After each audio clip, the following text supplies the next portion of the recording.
This is the line drawing that I did. This was the demo that I did at the watermill in June.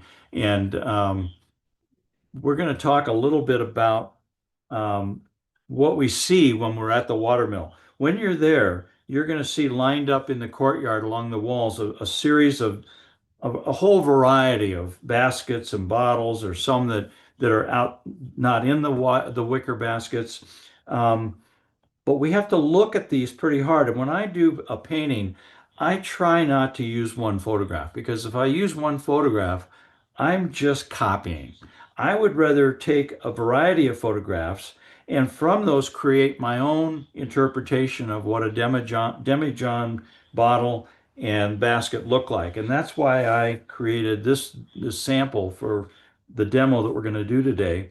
But if you look at the photographs, every one of these has a kind of a hot spot or a lighter value and a darker value. If I pull this up, you can see on this one. See how the light is hitting this side, and then it's darker. It's more of a negative shape over here, and then it becomes a positive shape or a darker shape on the back side.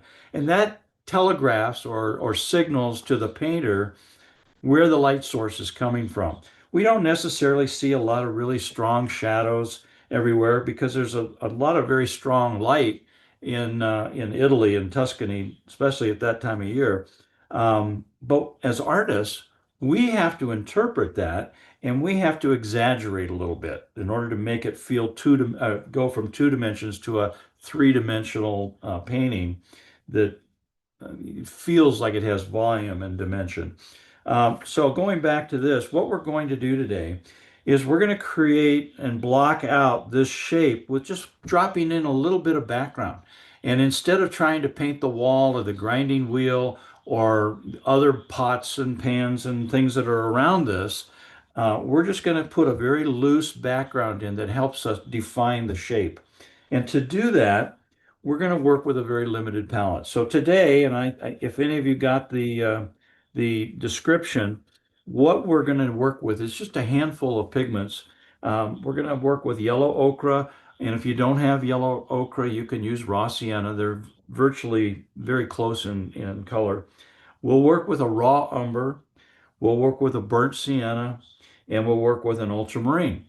Those four colors are sedimentary colors. They're fairly coarse. They're easy to lift. They're easy to blend.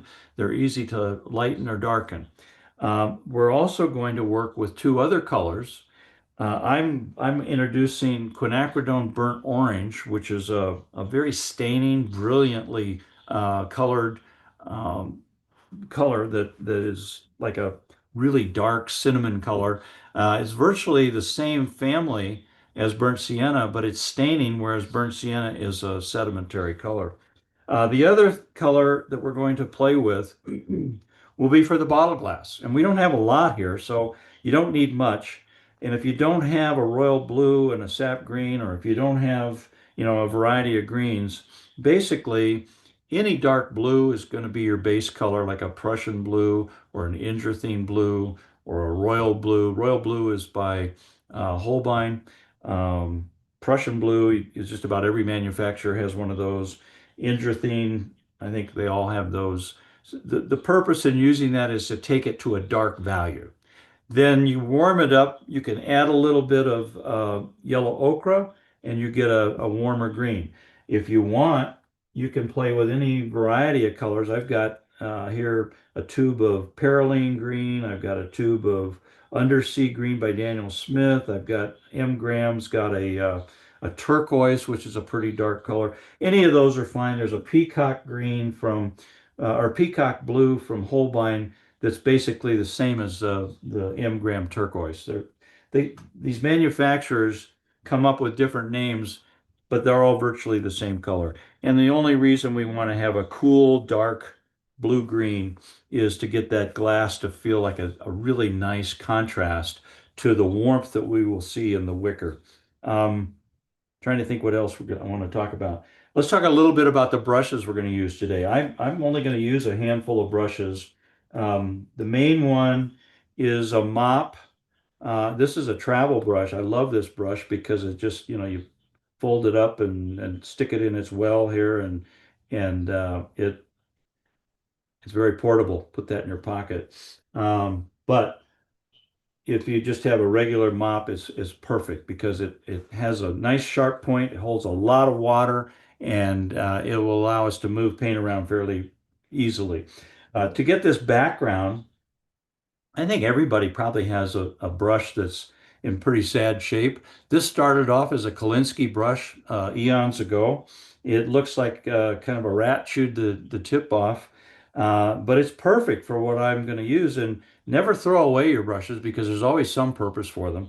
I'm going to use this to just kind of make a background and have just kind of scrunch these wash down to create some modeling and some dimension within that background. We'll talk a little bit about this more when I start mixing up the color for the background. And then I have a fairly small synthetic round brush. I don't know if you can see this pretty well, I think. This is a Perla brush by Escoda, and it's a fairly inexpensive brush. It's synthetic. It doesn't hold a great deal of water, but it's beautiful for softening an edge using the heel or the edge of the brush. It always has a real snappy point on it, so I can get in and do some of the little detail work very easily. I can also use it to soften an edge. So those three brushes are your workhorses today. To get I think that covers that. Let's talk a little bit about our background wash that we're going to use.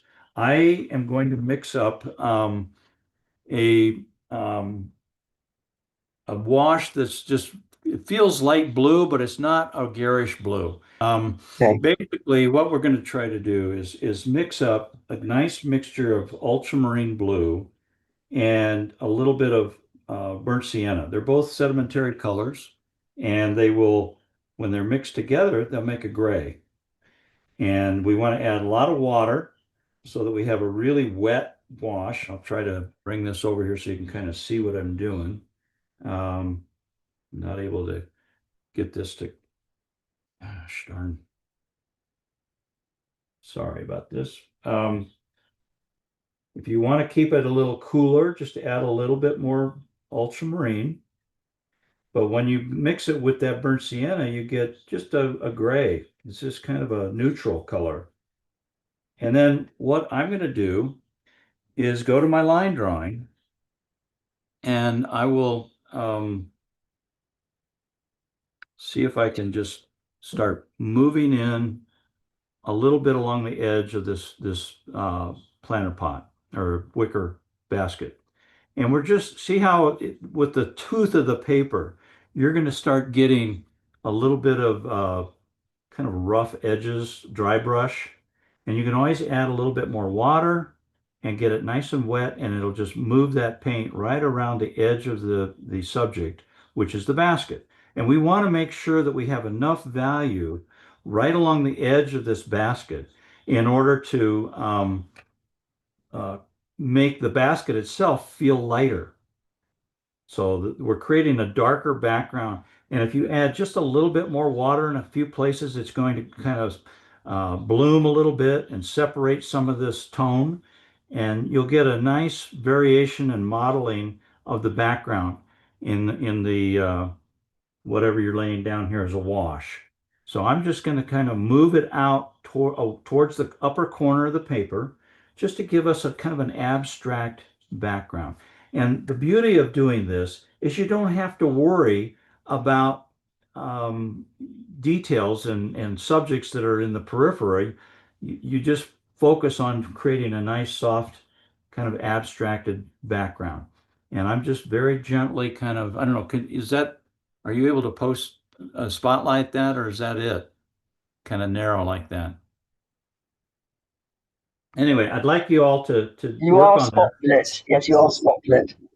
And I just did too much. I've got to get a little darker and see what happens when you put too much on there. It gets dark. So just add a little bit of water, dilute it, but protect the white of your wicker basket with by just allowing this stuff to run and be a nice wash and just dilute and have a glaze. This is just like a weak tea mixture of pigment in this wash, and you're going to move away from the basket so that it just kind of gives you a nice soft background. We're not going to worry too much about the shadow side of this. We're just focusing on the right side of the basket to delineate and hold that negative shape of our basket. And we can always add just slightly darker value by just slightly adding more of the pigment in a few places and just let it run in this wet shape. The water is sitting up on the top of the surface of the painting,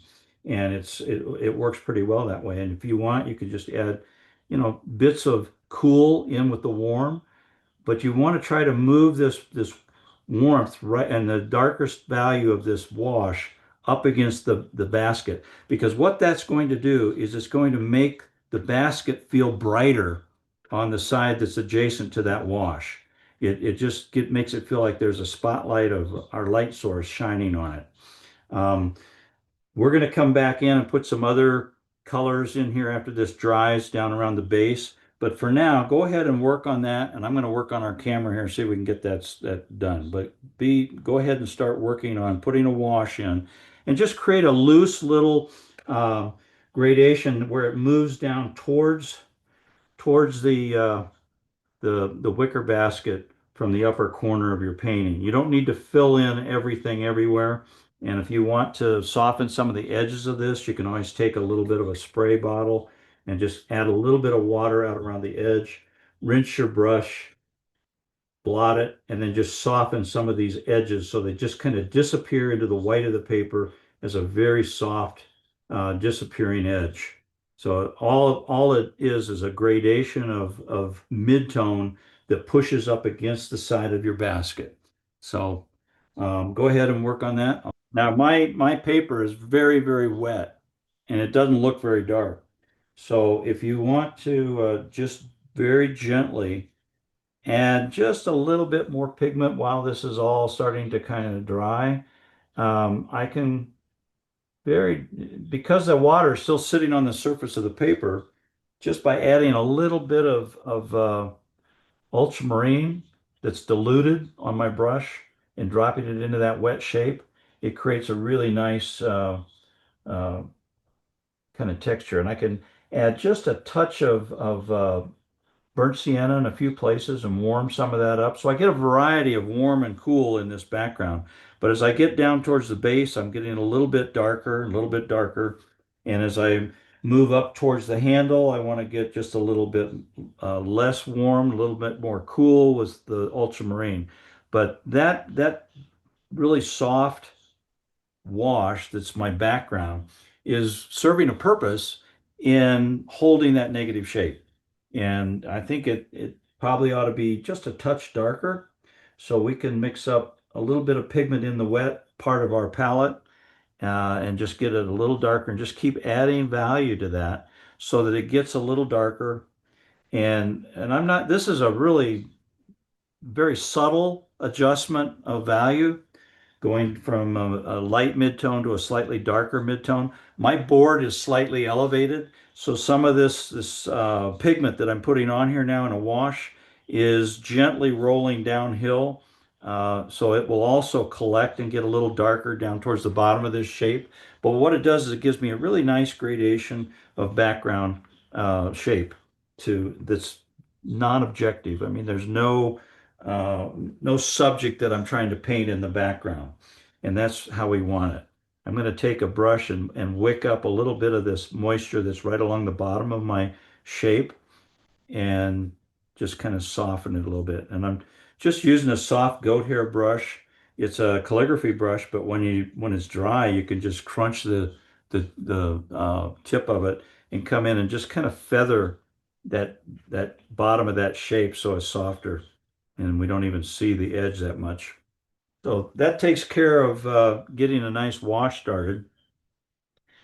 And we can then take a little bit of the same wash that we've got mixed up in our palette and come over on the other side and just put a few little bits of wash over there to kind of encapsulate the negative shape of the basket over on the left side as well. But we're not going to take this up quite as high. We're not going to make this as strong of a shape with the initial wash that we're putting in behind to create a background. Um, and I like this approach because it forces us to think about the shape and not be fooled by looking at whatever's in the background and get, distracted by that. This keeps our focus and our attention on the main event, which is the demijohn basket. So that's about all you need to do. It's your chance to be creative and make your own background. Keep it subtle. The nice thing about using two sedimentary colors like ultramarine and burnt sienna is you start to get this granulation occurring as the water evaporates and the coarse pigment of the ultramarine and the burnt sienna mixture settle down into the tooth of the paper. The colors sort of separate and the water kind of propels and pulls the pigments together down into the tooth of the paper, creating this beautiful granulation. And I think that contributes to the overall effect of the texture we're going to be achieving when we do the basket itself. Okay, so if everybody is moving in this direction and feels like they've got a nice start on this, I'll come back to our sample, just give you a quick glance where we're going. We're going to end up coming back in after this whole background dries. We'll darken this, but not right now.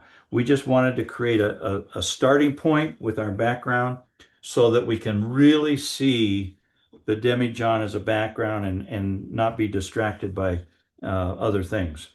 So let's talk a little bit about light and shadow. If the light is coming in from the upper right down onto this side of the basket, we're going to have our lightest values over here where my pointer is showing.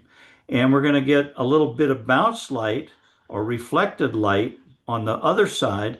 But the core shadow that the neck of the bottle and the wicker lid is casting is going to create a formed shadow that comes down through the over sort of on the right side, but not all the way.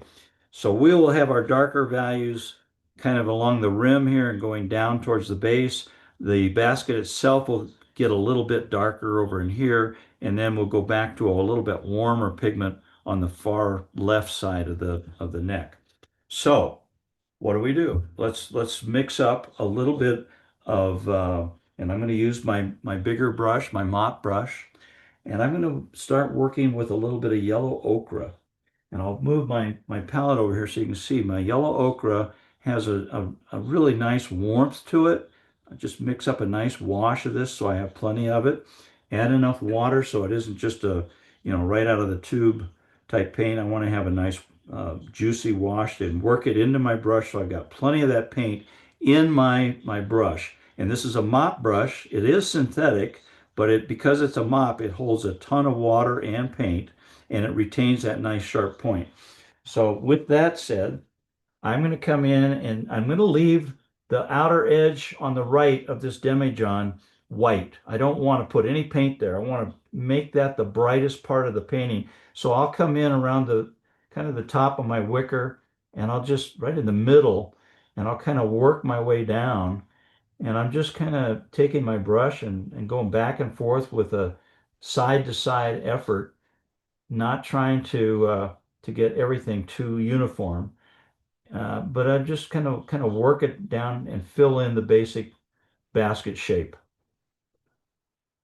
And you don't have to be all that careful. I'm going to rinse my brush now and get all the paint off of it, wipe it off, and I'm just going to soften the edge on the left side where it goes into the white of the basket. So now I've got a nice wash that just warms the whole thing up. While I'm letting that dry, I'll go into my raw umber.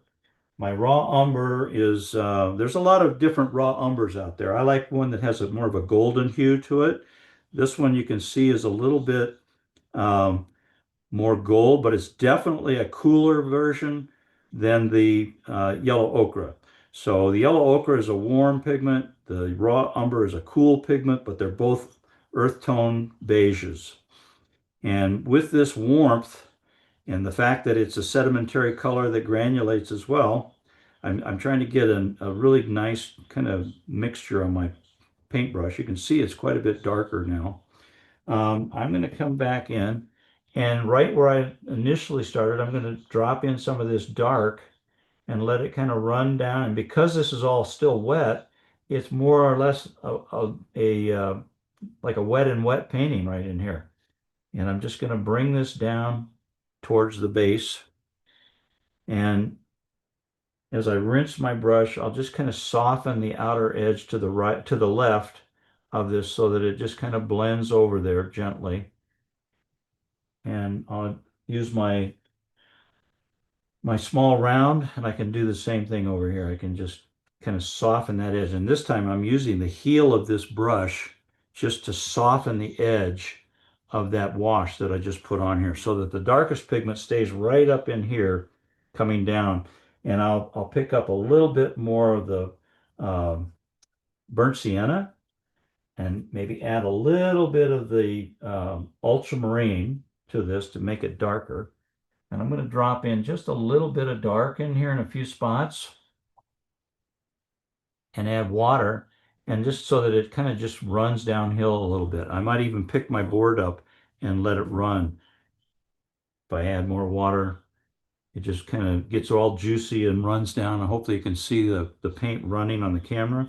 But I'm going to go back to my raw umber, but a drier mix and drop it into this wet paint and coming along the rim of the bottom half of this basket, there's a rim around here, and I'll just add a little bit darker value there.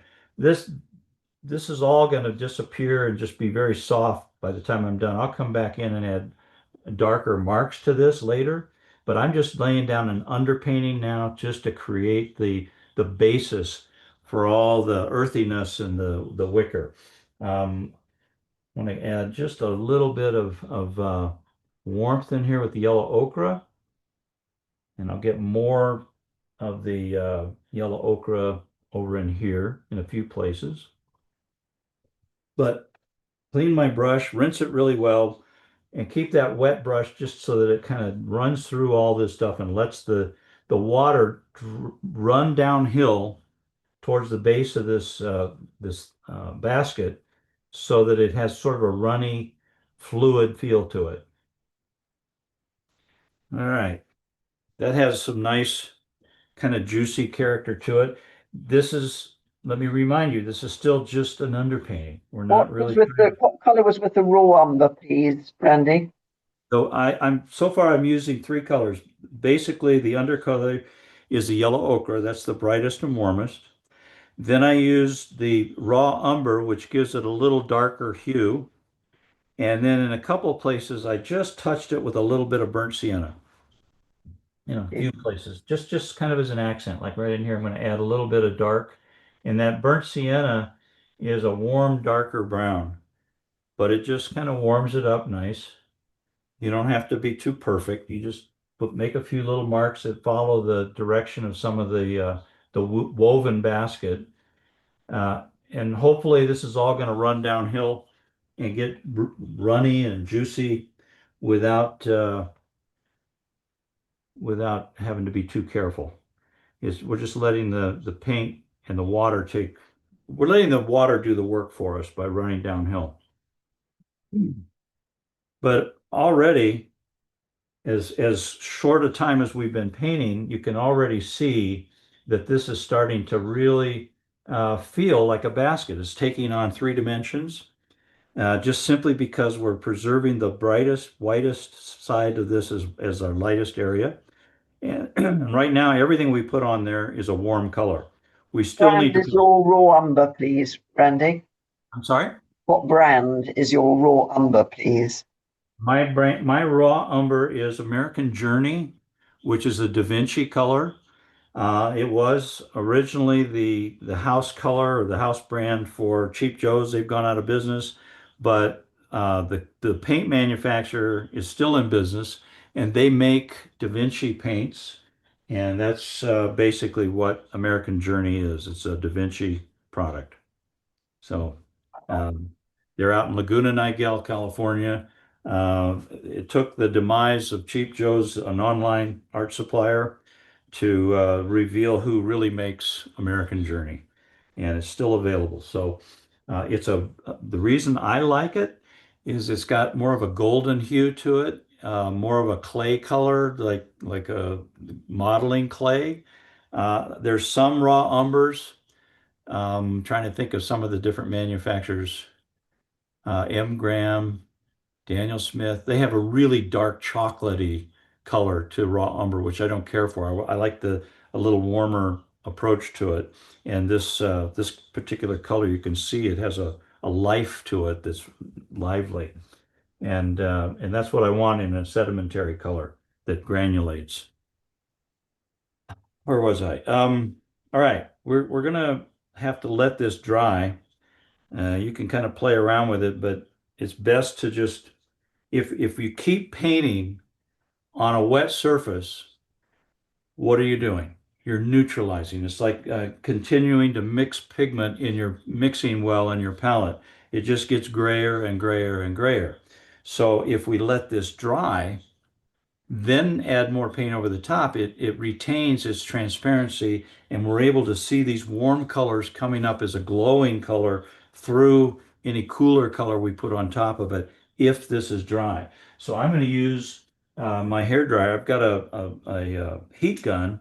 It doesn't make a lot of noise, and it will evaporate a lot of that water and help accelerate the drying process so that I can go and add another layer of pigment over the top of this without it turning to mud. How many people have had paintings that turn to mud? It's just like you scratch your head and said, well, it was looked pretty when I put the paint on there. Now it's all mud. Well, the reason that happens is the paint is wet, and when you add a different color or a darker color, say you had a warm color here and you put a cool color on top of it while the paper is still damp, it grays it out, and that's what we call neutralizing, or unfortunately, it often looks a little bit muddy. It loses its brilliance. But if we let it completely dry, then we can put another layer of something on it. And you can do this layer after layer after layer and build up a beautiful, rich painting where all these undercoats shine through and we feel the color coming through. So I always test the paint with the back of my hand to make sure that the paper doesn't feel cool. If this is dry, I can go and put another layer of something on here now. So I want to put on a little bit of a cooler uh, rendition, and I'm going to mix up a little bit of some green. I'm just going to take whatever green I can find here and add it to some blue.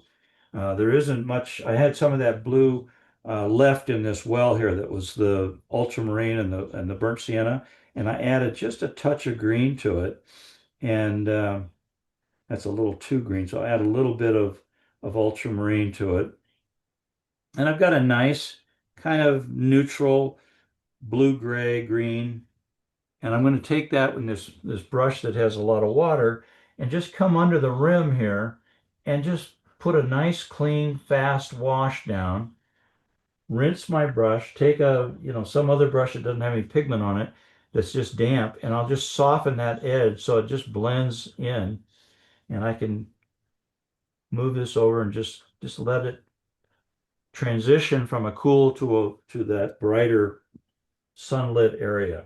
And I might even add just a little bit of warmth over here, some over here. I'm just dropping it in there into the damp area and then I'll let it dry. Now, I definitely want to soften the edge. I don't want to have a hard transition. It'll make the basket feels like it's got a sharp corner in it. But you can see what's happening. It's taking the vertical surface of this basket and giving it a cooler surface than the upper part that's facing the light. And it's just creating the sense of dimension there. I'm going to have to let this dry. I want to take a little, not quite as much of that, maybe add a little bit of yellow ochre wash to this and come back in and get some of this coming down in here as well. But I'm going to soften the edge with my brush, just take a little bit of water on it and just gradate it out to white so that it stays nice and soft transition. And that promotes the feeling of this whole thing having a form to it, this conical, and it just kind of the light kind of gently tapers off to the brighter side. Over on the other side, I'm going to add a little bit more of the raw umber now that it's dry, and I'll just put a little bit in here behind this basket handle, and I'm going to rinse my brush and just soften that edge. So if you want to, it's still warm. It's going to give us the sensation of kind of bounce light in there, but it's coming up behind that neck. I'm going to add just a little bit of something in that white background just to show like the ragged edge of the basket sticking up. And that's probably too dark, so I'll just take a damp brush and push it back like that, and we're in good shape. Coming down this side, see how I didn't go all the way over to the edge? I'll use yellow ochre, which is our warmer of the two light beiges, and I just want to kind of fill that in and make sure we have a sense of bounce light or reflected light on the back side of this basket. Maybe add just a touch of raw umber in there as well in a couple of spots. But this is still our underpainting. We haven't put any details on this yet. It's just creating tone and defining the character of this. I'm going to take some of my raw umber and I'll just put a little bit of tick marks on here with the tip of my brush where the raw ends of the wicker are kind of fraying and pulling away from the bottle. I think we just need to let this dry now, I think. And I'm going to put a couple of these tick marks coming out away from the wicker, like it's kind of ragged and softening some of that edge just a little bit. And again, we'll go back to drying. So you go ahead and finish that up. And while I let this dry, and we'll talk about the next step once this is dry. So this will give you guys a chance to catch up. And I just want to get all that moist surface of my wash completely dry, the same as the paper surface. So it's just a nice dry surface.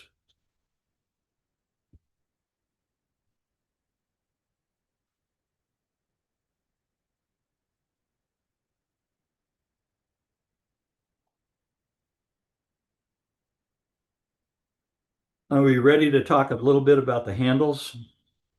Is everybody ready to have me go on to that?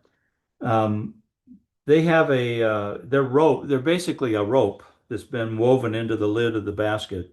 So a rope has a circumference to it. And if the light is coming across from the upper right down onto this, the edge of the rope handles that face the light are going to be white paper, basically. So we're going to have a very narrow area to create a rounded surface just by using the warm wicker color. So I'm going to take my smaller brush. This is, if you look at the screen, you can see this is my small round. And I'm going to take a little bit of the yellow ochre, just get it kind of damp. And I'll come in and just kind of put a few little spots of that warmth in there. And I'll do a little bit on this side of the handle as well. I'm going to rinse my brush, get all the water, all the paint off of it, and then wipe it off. So it's just a damp brush. And I'll use that damp brush and the tip of it to just kind of tickle the edge of that warmth that we just put on the handle. I don't want to have a hard brush stroke there. It won't look like it'll look like somebody dropped a paintbrush on it. And I'm just softening that edge so it transitions to the white of the handle. And while that is wet, I can come back in with the raw umber, and where the rope weaving is, it kind of drops down into these little shapes where it's woven, and I'll drop in just a little bit of the raw umber to make it a little darker. Over here on this one, I'm going to put a little bit of the burnt sienna in there just to make it a little darker. And I can take a clean brush that I wipe off. It's just damp. It's not real wet, but it's clean, and I can soften that as well. And you see how having that dark on the back side of this handle gives it a sense of dimension, and it gives us a sense of uh, that there's light and shadow there that's defining those shapes. That may be a little too much dark in there, so I'm going to just drop a little water in it and let water kind of bloom that and create its own little textures. As we go up to the little ragged pieces of wicker that are sticking up, I'm going to take a little bit of the burnt sienna, and at the base of a few of these little uh, pieces of wicker that are sticking up, I'm going to just drop in a little bit of burnt sienna just to give it some dark against that white background. Can even do the same thing with maybe some of this coming down. Just breaking up this edge just a little bit. All right, we'll let that dry.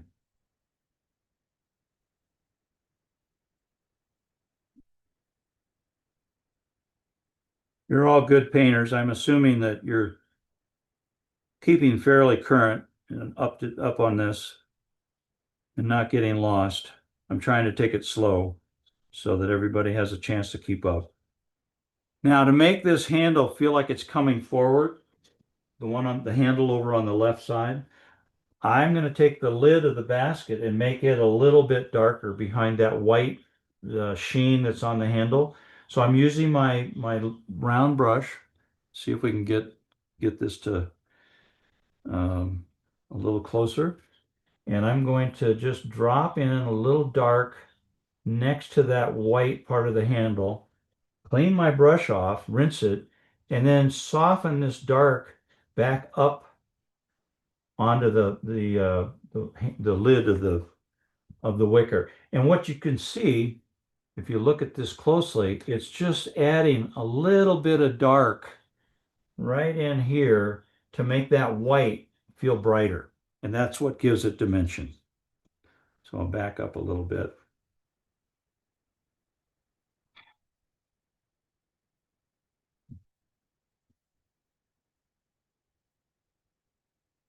All right, let's think a little bit about putting a little texture in this basket. We can use a round brush that has a good tip on it, so we've got a point, and we'll mix up. This is now where we're going to start bringing in a staining set transparent color. And I'm going to use quinacridone burnt orange. For those of you who've not had a class with me, anything with a chemical name like quinacridone, indrothene, what are some of the others? I'm at a loss at the moment, but if it sounds like a chemical, that means it's been made in the lab. The color has been enhanced. It's far brighter than a sedimentary color, and it's extremely staining. So quinacridone burnt orange, while it is basically the same color as burnt sienna, it's brighter and it's going to stain and it's going to take us down darker. So I'm using this in a fairly dry mix on the tip of my brush. Actually, I worked it into my brush, so I've got plenty of it on even in this little synthetic brush. And I'm going to just start adding a little bit of this tone. You can see how bright it is. It's a really nice warm color. And I want to get it fairly wet so that it kind of runs downhill and it gives me a little bit of drippiness to this quality of this thing. But what it does is it's starting to lay in a shadow, a form shadow that takes the whole side of this wicker basket down in value and makes it a little brighter, more colorful. And I'm leaving a few skip marks in here. I'm not trying to do everything perfectly. But now, while that's wet, I'm going to mix up some yellow ochre. Yellow ochre tends to repel, and I want to get a really juicy, wet mixture of this. So more water probably than yellow ochre, but it'll let some of that drip right through the staining pigment.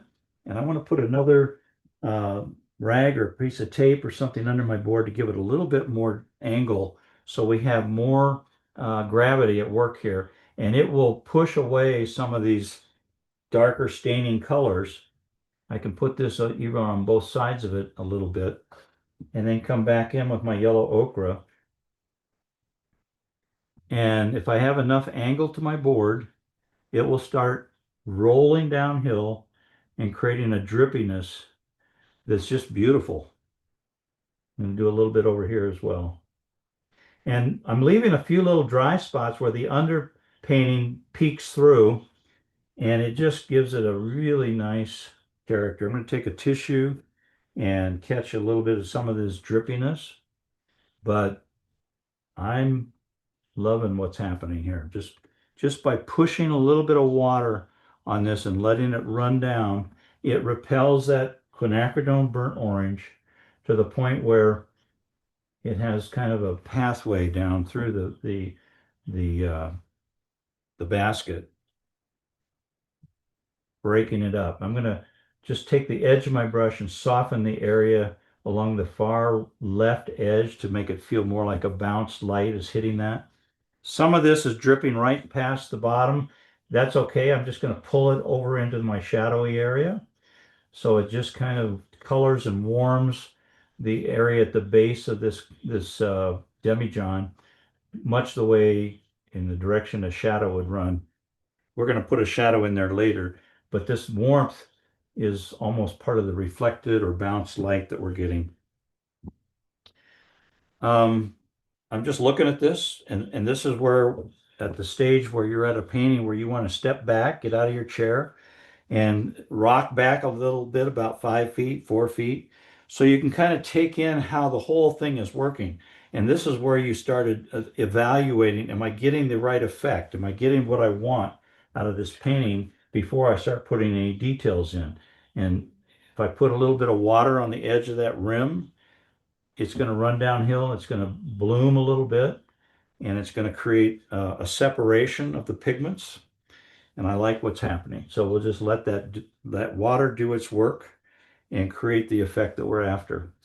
Um, no two paintings are ever going to be alike. You will all paint this and you will all post them on Cluster, and every one of your paintings will have variations. It'll be a little different because of the way you lay your paint down on the paper, the way you allow the paint to dry between stages. Each one of these things affects the way a painting comes off, and there's no right or wrong way to do it. It's just a lovely way to express and create an impression. So that's all we're trying to do here is create an impression. Now, what happens at the upper side of this rim is this cap or the lid to the wicker kind of has a little indentation before the woven rim. And so I want to come back in with a cooler color, and I'm going to work with the raw umber and maybe just a touch of ultramarine. And that's too much. It's kind of a process of trying to mix and match. See, I've got some burnt sienna, and I got some ultramarine here. I'm sorry, raw umber right here, and I had some ultramarine, both of which are a little bit too dark, but I want to cool it off more. So I'll use those colors. And sometimes, if you have a separate mixing area, like I got a little tray here, I can kind of play with this until I feel like I've got the right consistency. And I like the ultramarine, but it needs a lot more water. So you just keep adding water until you get the right consistency. And then I'm going to add a little bit of the uh, oh, you know what I did? I just dipped my brush into the quinacridone burnt orange. So I'm going to go back, rinse my brush, and get the raw umber that I was looking for. There we go. See it how it has a little bit more of a golden cast? That's what I'm after. And I just want to cool that off with a little bit of ultramarine.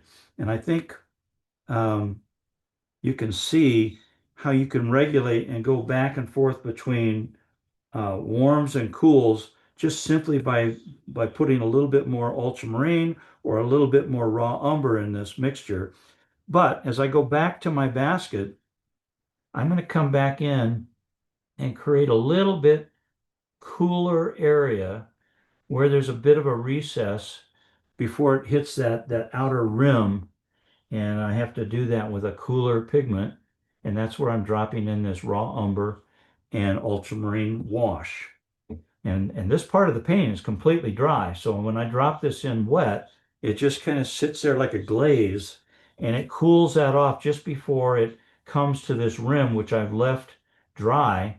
And it has the underpainting that was there initially. So it still has the color of the cast of Wicker, but I'm actually now giving it some dimensions simply by dropping in a little bit cooler wash at the base of this lid as it recedes down towards the outer rim.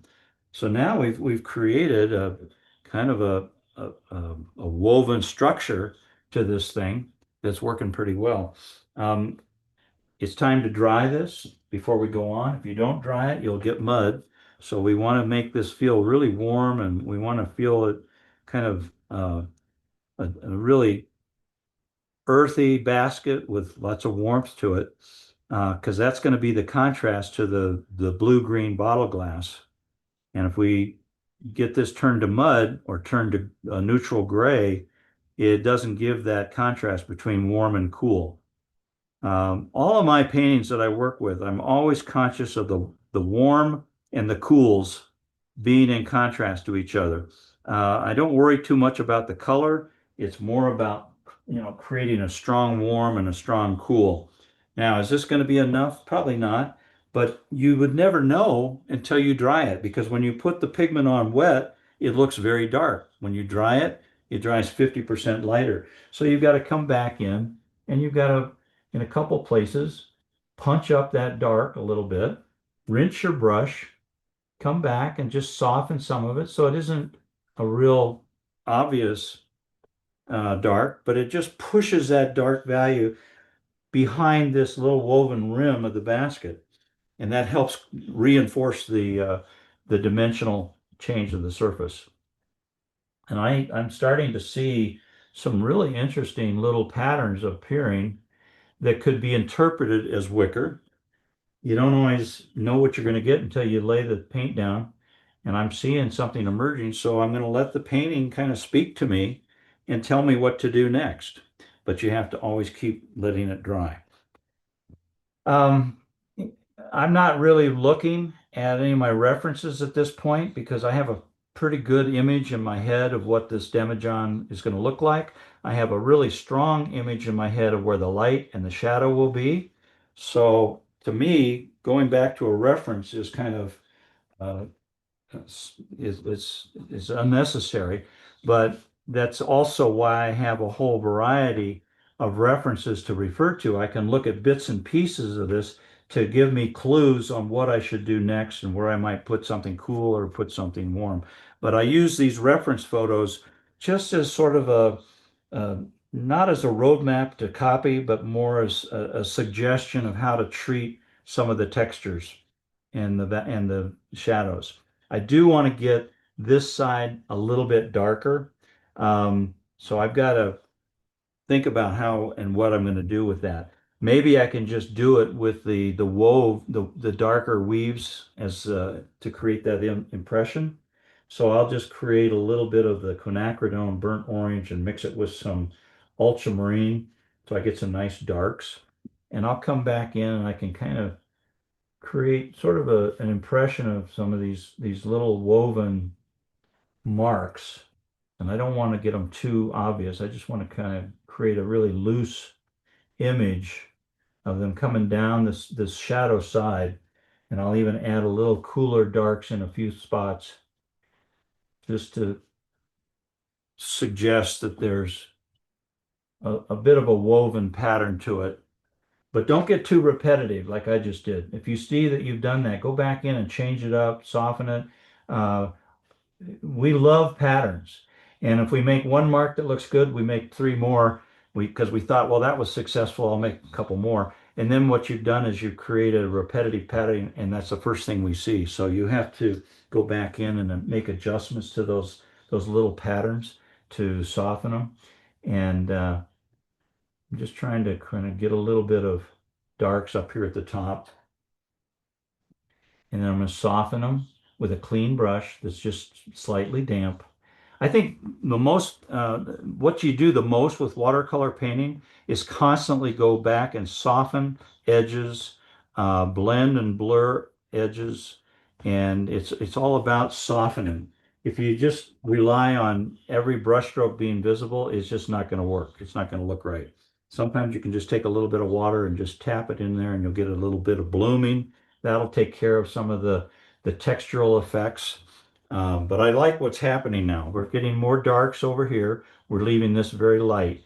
I can come back in with a light ochre, yellow ochre, and put some texture in over the whites, and it will still remain much lighter than what we're doing over on the left side. So it's just a matter of figuring out how to let this painting kind of keep talking to me as I work my way down. While I'm letting this dry naturally up on the lid of the basket, I'm going to start working my way down the shadow side, and I'm just using this pigment that I had mixed up. It had a little bit of ultramarine and quinacridone burnt or umber or burnt orange in here, and it just gives me a kind of a nice neutral dark. And I'm going to come back in and I'm going to put a few little suggestions of wicker over on this side. And I'll probably get some really strong um, quinacridone burnt orange right in here to really warm this up in a couple places.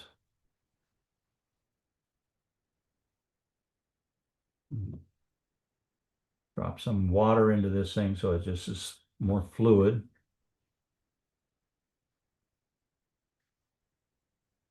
And that works. And I might even add a little bit of green, something that has a touch of yellow green in it over here on this side, just to kind of give it a little bit more warmth. It's still on the vertical surface. It's not on the upper surface facing the light, but I'm just kind of dropping in some suggested texture. And it wouldn't work if I didn't have that underpainting underneath it that was dry. This allows me to come back in with some darks just in a couple spots here and drop in a few little indications that make it feel like wicker woven into this. Okay. It's amazing how quickly you can build this up in layers to begin to feel the texture that's on there. Um, while we're waiting for all the surfaces of that, let's go into the handles and add some darks. I've got some ultramarine mixed with some raw umber, and I'm going to come back in and get some nice darks back in here that make it feel like that. It's a cooler, it's not a bright blue, but there is some cool blue in there. And that helps us see this as pushing farther away instead of being a warm that comes towards us. And then over here, I'm going to add just a little bit of that blue in there. Clean my brush completely and take the tip of my brush and just soften the edge of that blue mark that I put on these handles so that it feels like they're recessing back away from us. And maybe I'll get a little bit of um, just a bit of dark in here like a shadow. There we go. Maybe a little shadow in there as well. Now I can take this same paint that's on my tip of my brush and I'm going to drop some of this dark in a couple of spots just along the rim to tell us where the rim is and that this woven texture keeps moving up, through the basket like that. And I'm going to take a little bit of the green, and I have an olive green that I'm using mixed with the yellow ochre to get that color. And I'm just going to kind of very lightly put a few more enhanced woven textures over on the light side, but not all the way. Just kind of as we almost get to the edge. And that helps it feel like it's all woven. Once this all dries, we'll come back with some really dark darks on the tip of our brush and we'll make some pops, some dark little punctuations that pop. But in the meantime, I'm going to come back into my background now while we let this dry, and we're going to work with a little bit of a cast shadow. I'm going to use my kind of junk brush. This is the brush that has that ratty kind of raw edge to it. It's not a sharp point, but I'm going to mix up a little bit of the ultramarine and maybe a little bit of an olive green and a little bit of raw umber. Here's what it's looking like. We'll get a little cooler, add a little bit more ultramarine, a lot of water, a little bit of raw umber, and we get this kind of neutralized, cool green. I don't know what you'd call that. It's kind of a, whoop, got a little bit of the quinacridone burnt orange flowed into it, but it's just kind of a junky color, but it's got some coolness to it. And I'm going to come in right around the edge of this thing and just drop in some loose darks right up around the edge of this, the base of this guy. Clean my brush, get a little bit more raw umber coming on the back side of it with some warmth, and push towards the hard edge and the coolest edge that's leading towards the viewer. And I'm going to use the tip of my little round brush, this one that has a nice tip to it, and just grab some of this color that's sitting as a puddle on the paper and just drag it underneath the rim of the basket so that it's a nice bit of dark in a couple of spots where the weave is working to our advantage. And then I'm going to clean my brush, go back to a clean brush, and just soften this whole edge so it's just a very subtle bit of dark. And we'll just drop some more dark in here right up against that edge. And then I might even add a little bit of yellow ochre. We'll see how that will. Don't take it right out of the well. Work it into your brush so that you've got a really nice mixture of it on your brush. And drop that maybe into the back side of your shadow. And that's your bounce light that's in the back end of that shadow. If your brush is too wet, all that yellow ochre is going to go running downhill towards the front end of your shadow, and it's going to repel that. So I can come back in and add a little bit more dark in a couple places, but it really kind of makes a nice soft. I'm going to take my squirt bottle. It's a misting bottle, not a squirt bottle. I'll just give it a half a squirt just to soften that edge. Might even tip my board so it runs away from the basket. Now clean my junk brush so it's just damp, and I'll use that to kind of soften the back edge of that shadow so it's not real defined. It's just kind of loose. And I'll add just a touch of cool right in here. This is a little bit of the cobalt. But now you can see that it really has a nice bit of a shadow there. And some of it kind of wraps around to where the basket rolls underneath towards the um, um, underneath the floor. And I'm just taking some of that dark and pulling it right up the edge. So it's not a real hard edge. It's almost the bottom edge of that basket is kind of lost in shadow. Some of the warm goes down into the shadow. Some of the cool comes up into the basket. And it just breaks that whole thing up. So it's a real nice and juicy. You get some warms in the cools and cools in the warms, and you just kind of lose where one shape ends and the shadow begins, which is very transparent. I'm going to let this dry while you're finishing that part of it.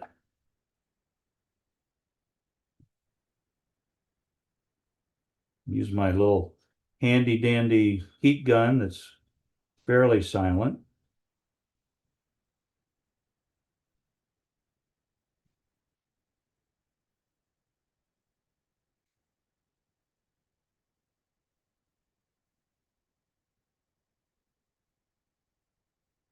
All right.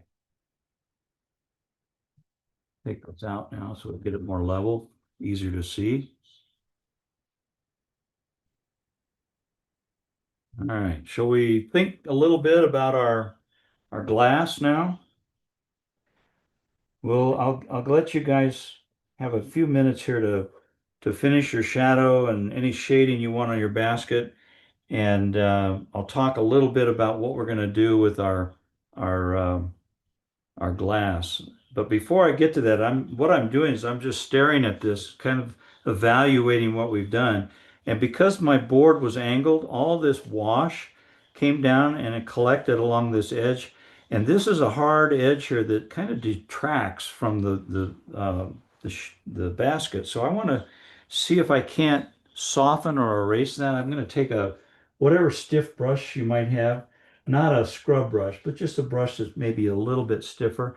And I'm just going to try to soften this. And this should be fairly easy because the only thing we've used there is ultramarine blue and burnt sienna. They're both sedimentary colors. They should lift very easily. They didn't penetrate or stain the paper. And you can see just using clean water and a clean brush, I can come back in and very gently just kind of tickle that bottom edge and voila, it disappears. It's wonderful. And that's the beauty of sedimentary colors. Now, if you don't take a tissue and blot that excess water up, what's going to happen? The capillary action of that damp paper is going to pull any pigment right back to that hard edge again. So you've got to eliminate the moisture that softening of that shadow um, just with a tissue so that it can't pull any more pigment. I still have a little more here than I really wanted. So I'm going to come back in and just take water and just take a tissue and pick that up. And that did it. That's exactly what I wanted to do. I probably will come back in with some darker paint, but I didn't want it down here. I wanted it right up behind the brightest part of that side of that basket. And we'll do that towards the end of the painting. So back to my original comment, I said we were going to start thinking about the bottle. I have a little bit of turquoise in this mixing tray. I have royal blue in my palette. So I'm probably going to use a little bit of royal blue, and I'll clean this up here a little bit so you can see what I'm doing. I'll take a tissue and just kind of wipe it out. Now, as I take royal blue, which is a really dark blue, darker than ultramarine, and it's got a little bit of a green cast to it, that's going to be a staining color. And that staining color will ensure that whatever I mix with this stays nice and dark. I'm going to take a little bit of olive green that I have in my palette. You might have sap green, you might have any of these other numbers of greens. But what it does is it just takes that color and makes it darker because I have all this royal blue in there. And I'm just going to add water to this. But you can see that it has a really, hopefully you can see with the light on this, that it's got a kind of a cool bottle green hue to it. And that's what we're after. And we'll come back and add more blue to it after we get the basic thing in. But I'm going to come in and just gently kind of work a real wet brush of this into my pencil line of my drawing and just let it kind of run downhill as it looks pretty heavy right now. But what's going to happen is I'm going to take a little bit of water and drop it in up here, and it's going to force all that pigment to roll downhill towards the basket, which is dry. It won't creep into the basket because that part of the painting is totally dry. It'll only go where the surface is wet. And now that I've got all this green mixture done, it's about 60% water and 40% pigment. It's going to dry very, very light. Now I want a little bit of light on the bottom part of this lip, but I'm going to pick up a little bit of the royal blue that I have, and I'm going to come in underneath that with a little darker value. And because it's wet, it's going to go on much like a wet and wet painting. And I'm dropping it into these little gaps around the wicker, so we see bits and pieces of the bottle glass behind the warm texture of the wicker. And I want that to be pretty dark. So I'm going to add a little bit more of the royal blue and drop that in and let it just run downhill up against that wicker so it stays really nice and dark where it comes downhill. And I'll clean my brush, wipe all the paint off of it, and I'll use the drier, damp, it's just a slightly damp brush, and I can move this pigment around a little bit because it hasn't penetrated the paper yet to stain it. But you can see how it's much darker right down here against the wicker and lighter where it's poking up into the air. And I'm going to let this dry like this, and I can come back in and put more reflections and things on this, but it's not that big of a exposed piece of glass, so I'm not putting in a lot of reflections on it. I just want to get that green bottle glass hue to be my base coat, my underpainting, and we'll just let that dry. So that's the next step. Mix up a good bottle green mixture. Um, you could use any green you have, but mix it with a darker blue so it has a blue-green cast to it. Make it fairly wet. Lay in the entire shape. Don't try to paint a different, paint up around the rim and just paint the whole thing one color. And then go back and add some more dark blue to this wash that's on there. And it'll be like painting in a wet and wet surface. And you'll get a very soft rendition of blue next to the bottle green. And it'll just feel like the shadows in the bottle green glass. I haven't tried this before, but we can always, when it's at this point and you're starting to see the sheen of the wet surface starting to leave, maybe you take a little piece of tissue and you pick up just a touch of one part of that shape with a tissue, and it'll feel a little bit like it's got more light on it. You can do this, you can accomplish the same thing with a damp, clean brush. If you take your brush and you wipe off all the moisture off of it, you can always do this and just kind of lift a little bit of light on that surface. But we've got to let that dry. So while you're painting, I'm going to take my heat gun and make sure that this whole thing completely dries. And you can, if you're looking at your painting, you're going to notice that the sheen of this dark shape slowly turns to a matte finish, and that means it's drying, it's soaking into the paper. And once it's completely dry, it'll be a flat finish, and it should be warm to the touch, not cold to the touch. And that means it's dry. So this is still not dark enough. This is the base color or the underpainting of the blue of the bottle glass. So now the next step would be to take your brush, dip it into your royal blue, and add it to whatever mixture you had before so it's even darker, but with less water. And now that I've got this darker finish, I'm going to come around the back side of the lip, the upper lip of this, and underneath the rim of that bottle, and down in on the back side. Clean my brush completely, get all the paint off of it, wipe all the excess water off, and use the damp brush to just simply soften this little bit of dark that I just put on here. Clean your brush again. Just soften some of these marks. And you can see just by adding a little bit of damp, clean water to this, you'll get a little bit of movement. You'll get a little bit of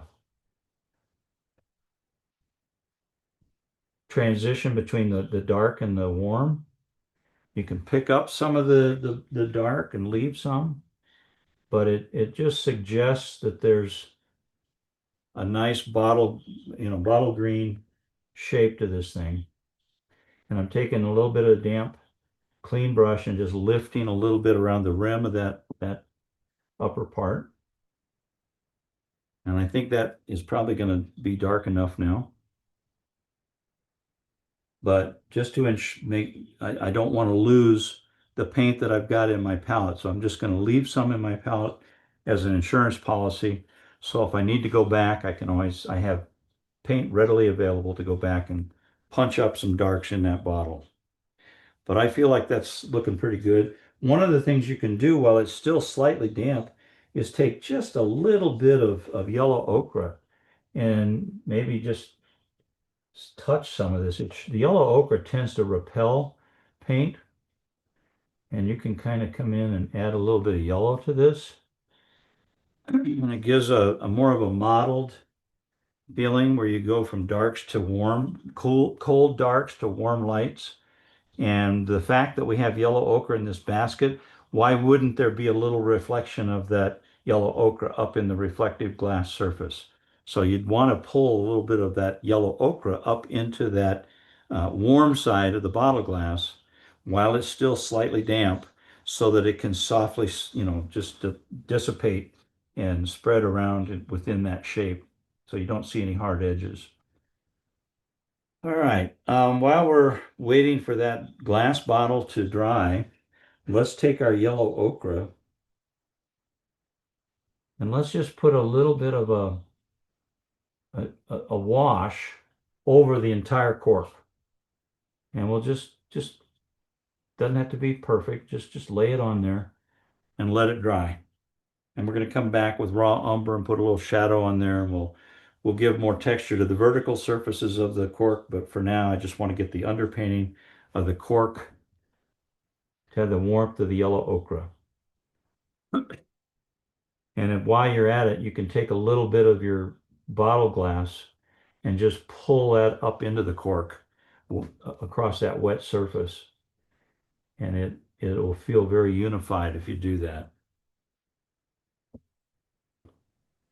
All right, so I'm going to make sure this is dry before we go on to the next step. If anybody has any questions, put them in the chat and Lois will relay them to me.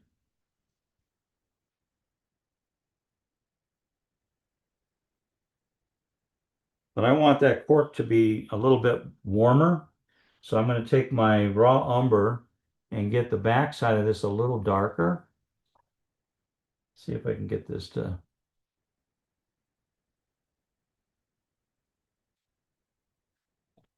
And these are real soft marks. They're no hard edges to them. So I'm just trying to leave this as just an impression of shadow within this cork with a little bit of warmth on it. I think what I'd like to do next is possibly put a little more dark on our glass around the rim on the shadow side. We'll just come back in like this, come down underneath it, and just adding those darks just punches everything up quite a bit. And it always feels like kind of scary to get that dark, but everything dries so light because we're using a lot of water. And if you don't have some really dark darks in there, a painting just goes weak. It has no punch to it. You've got to have the darks to make a painting come alive. I'm also taking some of that dark I just put on there and pulling it right up into the cork on the shadow side so that it feels like we don't necessarily see where the cork goes down into the bottle. It's just all kind of lost in there. And that's working. So the next step, I think, we ought to go back in with some darks and put some details in this thing. And I'm going to take my royal blue and quinacridone burnt umber, or burnt orange rather, and the burnt orange is going to give it some warmth, but it's a dark. And I don't use a burnt umber in my palette because I only have so many spaces or so many wells.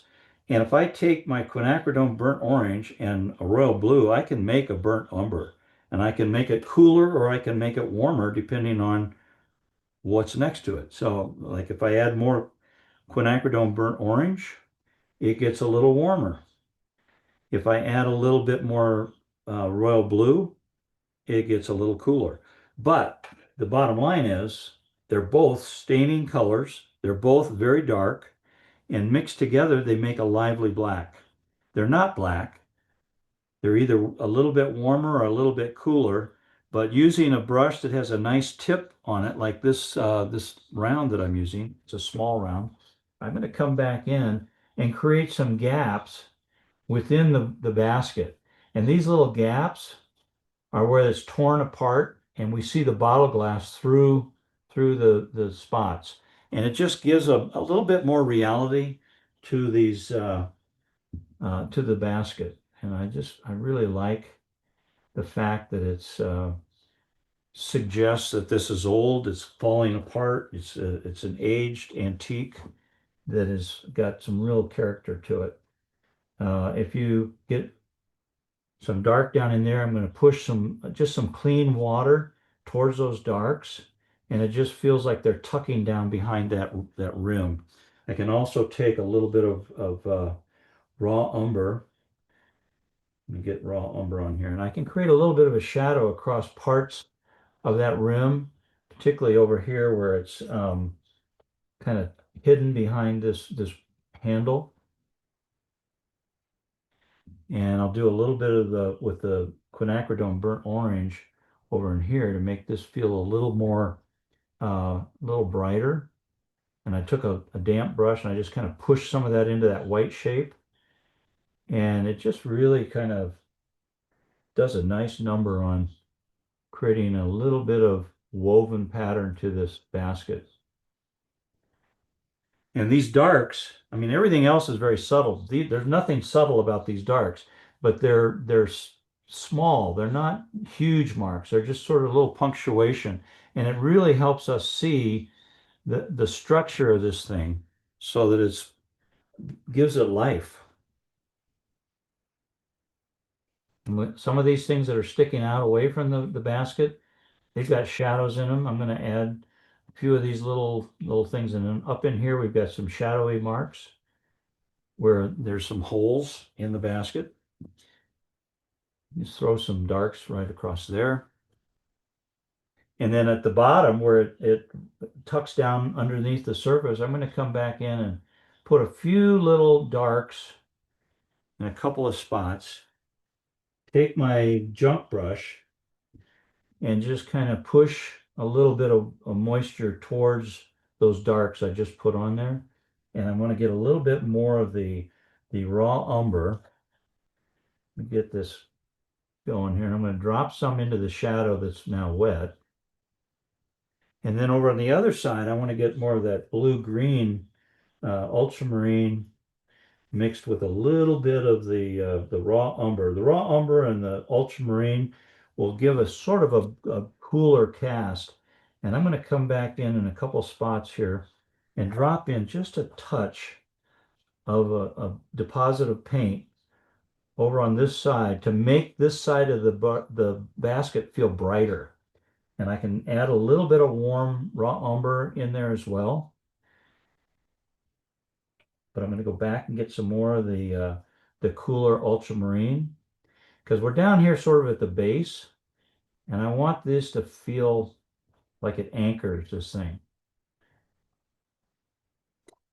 Now I'm just going to take a clean brush and just soften all these marks over on this side so that they're just not even identifiable. They're just a darker value up against that wicker basket.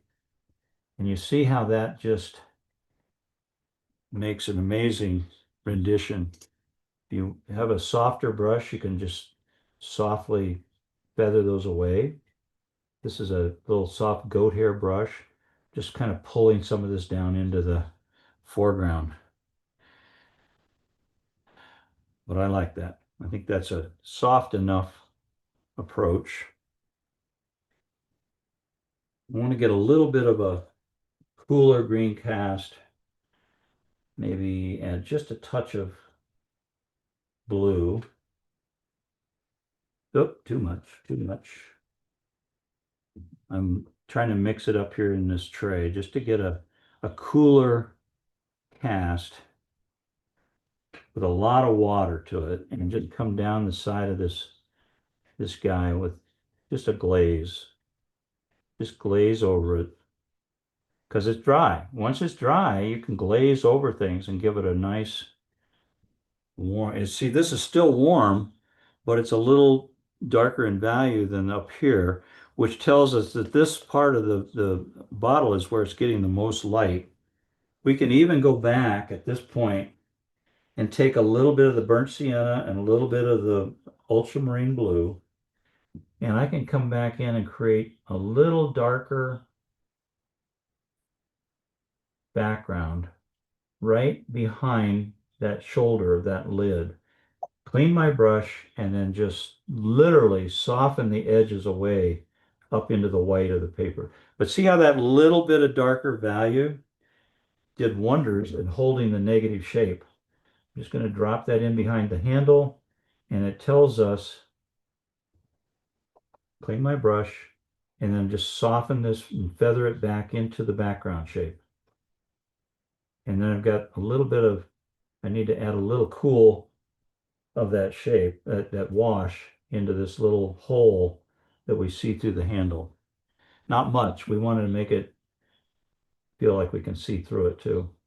But this is does a lot towards pushing light up against this surface, this side of the subject.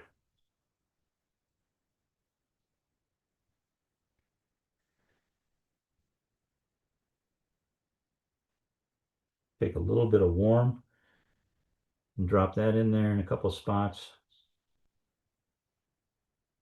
And I'm keeping the background really modeled and loose and nothing too defined so that it just feels like it's sitting out there in some kind of background without having to define that for the viewer. And take a little bit of this cool color that we just mixed up, and I'm going to pull my shadow up so it's not really a noticeable shadow, it's just background noise back there. But what I'm doing is evaluating this thing as I finish to see where I need to put my more darks to make my lighter areas pop a little more aggressively. I want this cooler um, over here so that that warmth of the basket pops. And I don't need to have it all the way into the shadow. I'll just push some of this towards the basket's edge. And now this feels really warm, and that's the bounce light. Clean my brush. I'm going to just soften that upper edge of that wash that I put on there so you don't even notice where it went. You remember what I said about blotting up any moisture in a background shape? You've got to take a tissue now and just get rid of the moisture so it doesn't keep pulling pigment up into the background. But I think that really kind of defines the look we're after. Now it's time to kind of decide after it's dry what it might need. So it's time to dry this and make sure all the pigment is not anywhere wet so that we can go back in and drop in any more darks if we need them. I'm kind of refraining from putting any more darks down near the bottom. I want them up around that rim that comes towards the viewer.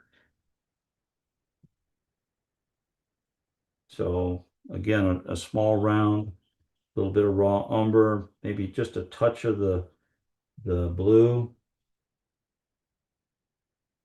the ultramarine blue, that is. And I'm going to just come in with a little bit of, so they're not exactly repetitive. I just want to have a few darks in a couple spots. And then particularly right in here.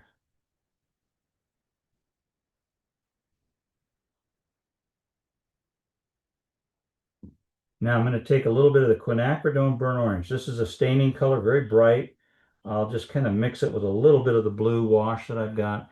And I want to just suggest a few of the little rope patterns that kind of twist around this handle. Clean my brush, and I'm going to soften some of these so that they don't look like a brush stroke. They look more like the shadow that's recessing back inside the twisted weave of the rope. And I'll do the same thing over here. I'm going to come back in and add just a few little woven shadow lines.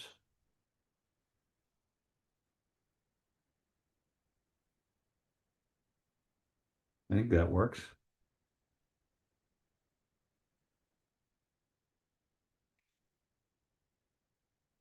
Yeah, I think that's good. And I'm gonna get some more of this dark, the royal blue and the quinacridone burnt orange that I had. I'm just going to drop a few little darks down near the bottom.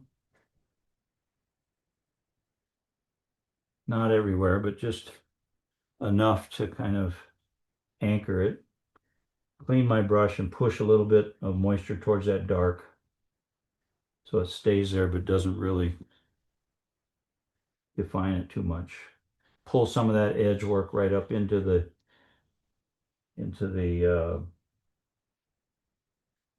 basket.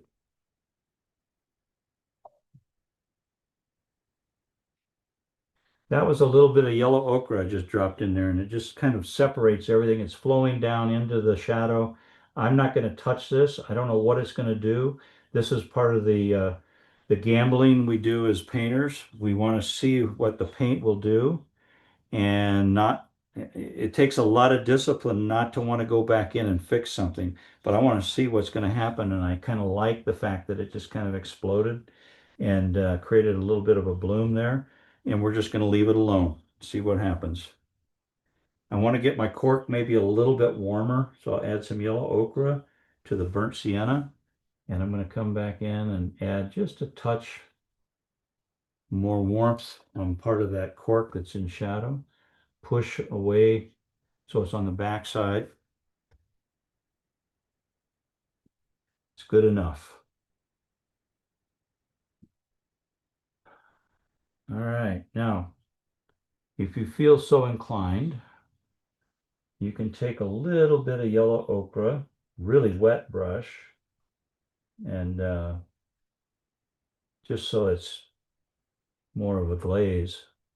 And you can actually overpaint some of this stuff around the handle so you get a bit of a glow.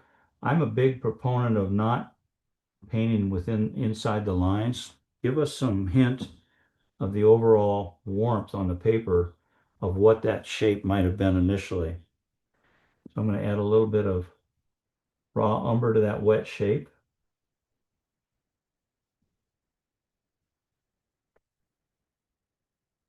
I like that. All right. I think we're about done here. We're going to sign this, and after we do one last thing. Anybody here like splatters? I do. Charles Reed used to call that planned spontaneity. But I first want to get everything dry.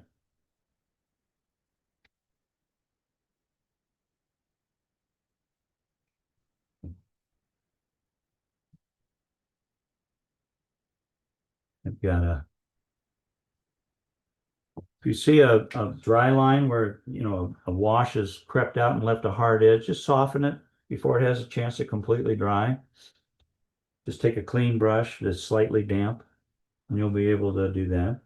I'm going to get a little bit of the whatever turquoise I had here in my brush, and I'm going to come back around this rim of this glass, clean my brush, push some of that right up in there, just so it breaks that up a little bit. Just for kicks, I might take some of this turquoise and put it into the shadow just to give us some coolness in that shadow.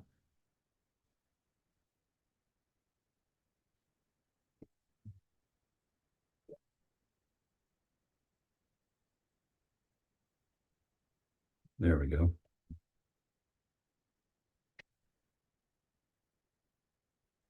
Now, once everything's dry, we can sign it. But before we do that, we'll use the same pigment that we're going to use to sign it to do a little bit of splatter on here.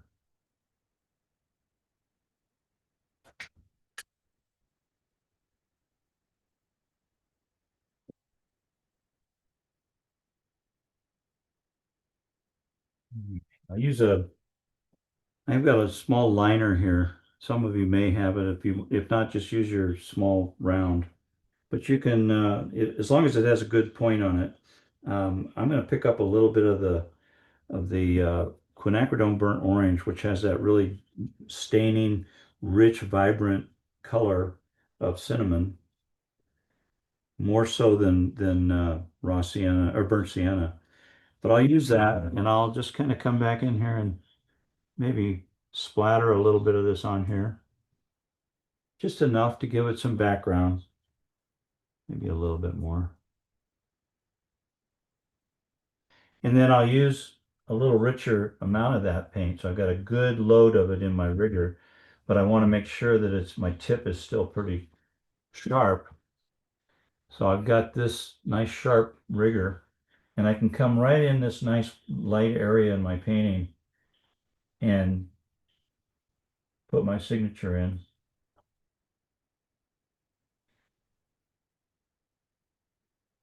That works. And then I'll just kind of drop a little bit in the foreground there. And I think that should finish it off.